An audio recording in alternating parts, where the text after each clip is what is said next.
गलत आदतें, गंदी आदतें आपको अंदर से बाहर से हर रूप से नष्ट करती है, आपका पतन करती है, आपको निम्नतम नीचतम गति को लेके जाती है।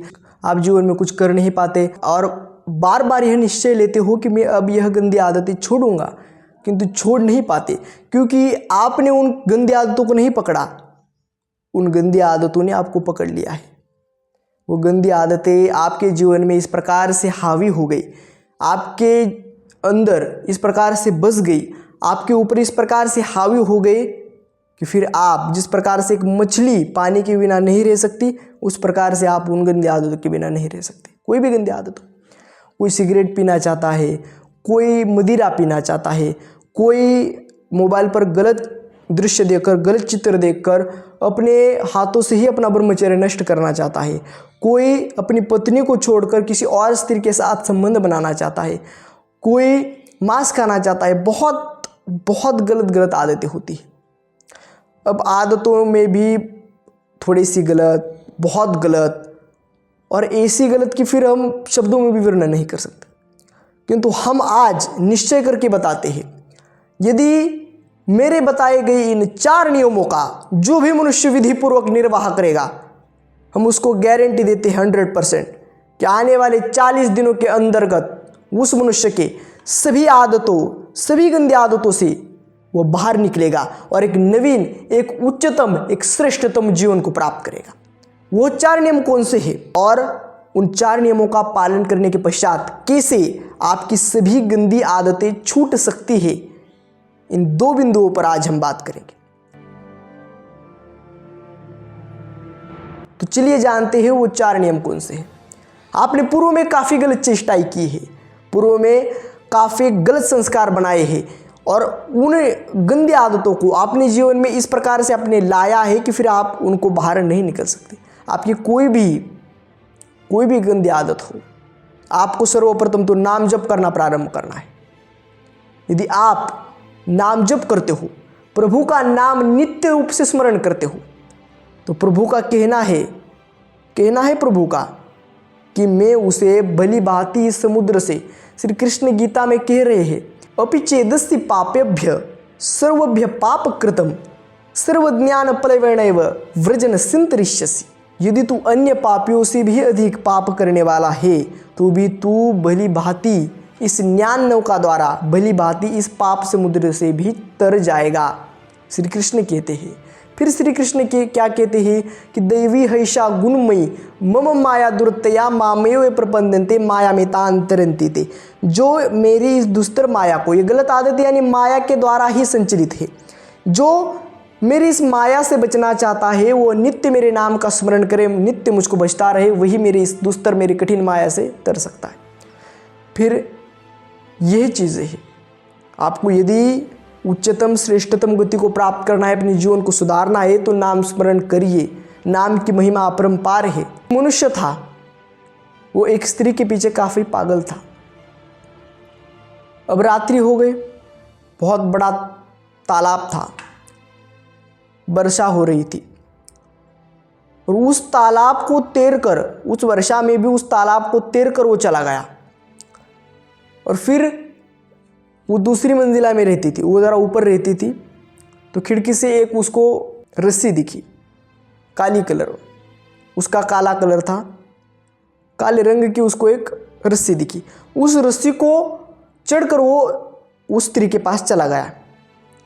वो स्त्री बोली, अरे मूर्ख, तू इतना तालाब तैर कर आया, फिर ये जो रस्सी है ये रस्सी नहीं, ये तो सांप है। तुझको इतना भी ध्यान में नहीं रहा कि ये सांप है और इस सांप को पकड़कर तू मेरे पास आया। इतना प्रयत्न यदि तू भगवान के लिए करता तो आज तू कहाँ होता। तुलसीदास जी थे वो। तुलसीदास जी उस महिला के पैर पकड़ते, तुम ही मेरी गुरु हो, मेरे आंखें खोल दी तूने। और फिर वही तुलसीदास जी हनुमान चालीसा की रचना करते हैं, रामचरितमानस की रचना करते हैं, उन्हीं को हम पढ़ते हैं। गंदी आदतें हर एक। अब देखिए, वाल्मीकि पहले रत्ना थे, एक बहुत क्रूर डाकू थे रत्ना नाम के। यात्रियों को लूटना, स्त्रियों को मारना, उनके शरीर के आभूषण छीनना, बहुत खूंखार डाकू थे रत्ना, लेकिन नित्य नाम स्मरण किया। पहले मरा मरा बोला, मरा मरा से राम हुआ और राम से इतने बड़े वाल्मीकि ऋषि हुए कि वर्तमान की और भविष्य की दोनों तरह की, दोनों काल की रामायण लिख दी। इतने श्रेष्ठ हो गए वाल्मीकि जी नाम के प्रताप से।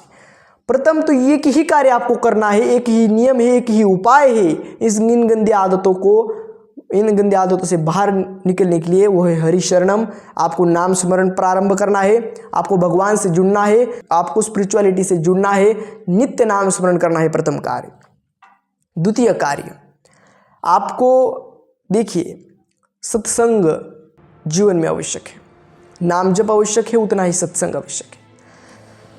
बिन सत्संग विवेक न हुई और राम कृपा बिन सुलभ न सोई। तुलसीदास जी कहते हैं रामचरितमानस में कि सत्संग के बिना विवेक नहीं और राम की कृपा बिना जीवन सुलभ नहीं। सत्संग करिए।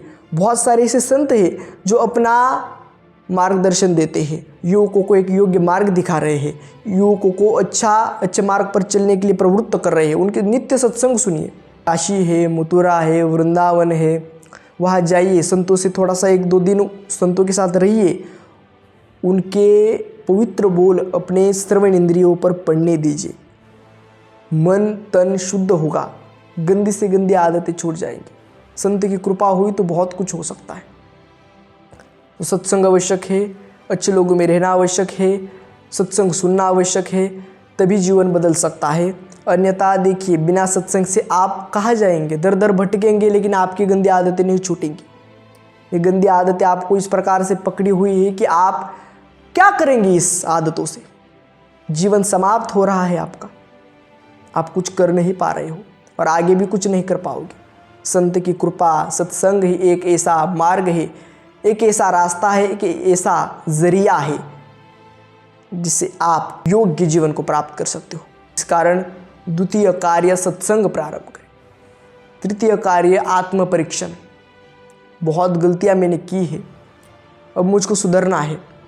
सुबह उठना प्रारंभ करिए, नाम स्मरण ध्यान प्रारंभ करिए, व्यायाम करिए, अच्छा अन्न खाइए, अच्छे लोगों में रहिए, आत्म परीक्षण करिए स्वयं का। जब तक आत्म परीक्षण नहीं करोगे, स्वयं पर ध्यान नहीं दोगे, स्वयं के दुर्बलता पर ध्यान देकर अच्छे से व्यवहार नहीं करोगे, तब तक जीवन समाप्त हो रहा है आपका। ये गलत चीज़ें जो होती है वो आपको मज़ा तो देती है कुछ समय के लिए, किंतु जीवन आपका नर्क बना देती है। एक दिन में नहीं, धीरे धीरे। यदि जो मनुष्य आज शराब पीना प्रारंभ करेगा, आज से उसका जीवन नष्ट नहीं होगा। 2 दिन 3 दिन धीरे धीरे शराब का प्रभाव उसके जीवन में पड़ने लगेगा। फिर एक समय ऐसा आएगा कि उसका जीवन पूर्ण रूप से समाप्त हो जाएगा। जीते जी नरक का अनुभव वो मनुष्य करेगा। जीते जी कोई भी उसको सम्मान नहीं देगा, हर कोई उसका अपमान करेगा, डंडे से पीटेगा उसको भगाएगा शराब पीने वाले को। ऐसा होगा। इसी कारण ये होता है। अब धीरे धीरे लत लगी है तो धीरे धीरे ही छूटेगी।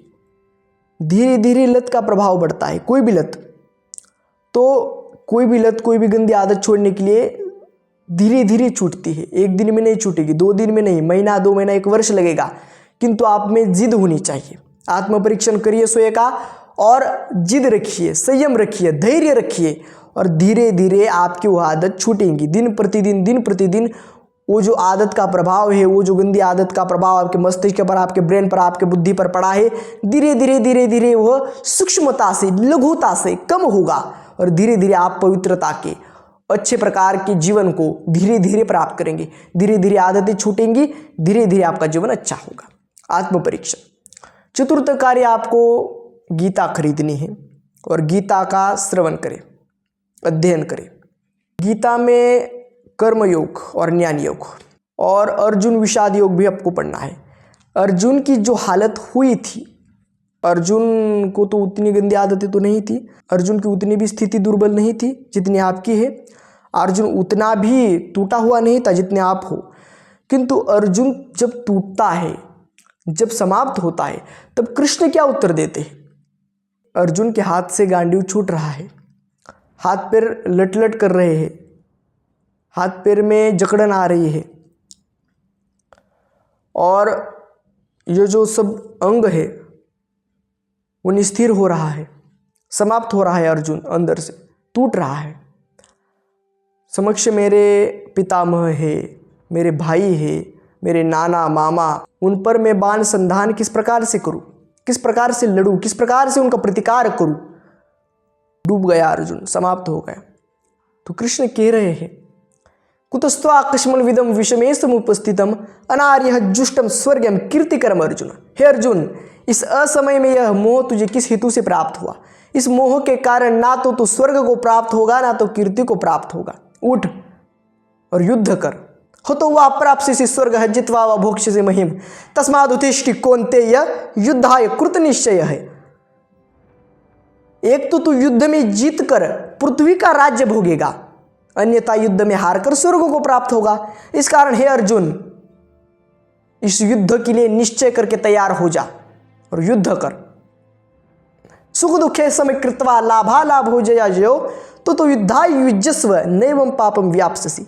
सुख दुख लाभ हानि जय पराजय इन सभी का विचार त्याग कर यदि तू युद्ध करेगा कौन्ते, तो तू पाप का भागी नहीं बनेगा, तू तो उच्चतम गति को जाएगा। इस कारण इन दुर्बलता को त्याग और युद्ध कर। आपको भी युद्ध करना है, इन गंदी आदतों से आपको लड़ना है, इस काम क्रोध लोभ मोह मद मत्सर से आपको लड़ना है। ये जो घृणता आपकी बुद्धि में भरी है, आपकी बुद्धि में जो घृणता भरी है, आपकी बुद्धि में जो अपवित्रता, आपकी बुद्धि में जो गलत विचार और भ्रष्ट जो आपकी बुद्धि हुई है, वह पवित्र होगी, जल्द होगी और आपकी गंदी आदतें छूटेंगी। गीता लीजिए और अध्ययन प्रारंभ करिए, या फिर कोई भी ऐसी बुक ले ली अध्यात्म की, वह आपको अच्छा ज्ञान प्रदान करेगी, अच्छी चीज़ें प्रदान करेगी, अच्छे विचार प्रदान करेगी। वही आपको गलत आदतें छोड़ने के लिए सक्षम बनाएगी, वही आपको गलत आदतें छोड़ने के लिए योग्य बनाएगी। इसी कारण यदि गलत आदतों को आने वाले 40 दिनों के अंदर छोड़ना चाहते हो तो यह 4 चीज़ें करो। प्रथम तो नाम स्मरण प्रारंभ करो, प्रभु के शरण में चले जाओ, नाम स्मरण प्रारंभ करो, नित्य नाम स्मरण। द्वितीय, आपको सत्संग सुनना है, सत्संग से विवेक आएगा, जीवन में एक प्रकाश उत्पन्न होगा। तृतीय, आत्म परीक्षण करना है। व्यायाम नहीं करते तो हर रोज व्यायाम करिए, ध्यान नहीं करते तो ध्यान करिए, बाहर का कचरा खाना बंद करिए और घर का बना हुआ शुद्ध सात्विक पौष्टिक शाकाहारी अन्न ग्रहण करिए। थोड़ा सा तप करिए, मन को मारिए। और चतुर्थ कार्य, अच्छे पुस्तकों का अध्ययन करिए, शास्त्र स्वाध्याय करिए, वो आपको विचार प्रदान करेंगे, तभी आपके जीवन में एक प्रकाश आएगा, तभी आपकी सभी गंदी आदतें आने वाली 40 दिनों के अंतर्गत छूटेगी। मैंने बताए गए मेरे हर एक शब्द को पकड़ लेना, मेरे हर एक शब्द को ध्यान में रख लेना, मेरे हर एक नियम को अपनाना और 40 दिनों के भीतर, 40 दिनों के अंतर्गत बोल रहा हूँ, 40 दिनों के बाद भी नहीं, 40 दिनों के अंतर्गत हमें आके बताना कि आदतें छूटी या नहीं। इसमें कोई त्रुटि नहीं करनी है। यदि इनमें त्रुटि कर दी तो हम गारंटी नहीं लेंगे। त्रुटि ना कर कर योग्यता से विधि पूर्वक निर्वाह करिए, सभी गंदी आदतें 40 दिनों के अंतर्गत छूटेगी और एक नवीन सुंदर और योग्य जीवन को आप प्राप्त करेंगे। आज के वीडियो में इतना ही, मिलते हैं अगले वीडियो में ऐसे एक नए टॉपिक के साथ। तब तक के लिए धन्यवाद।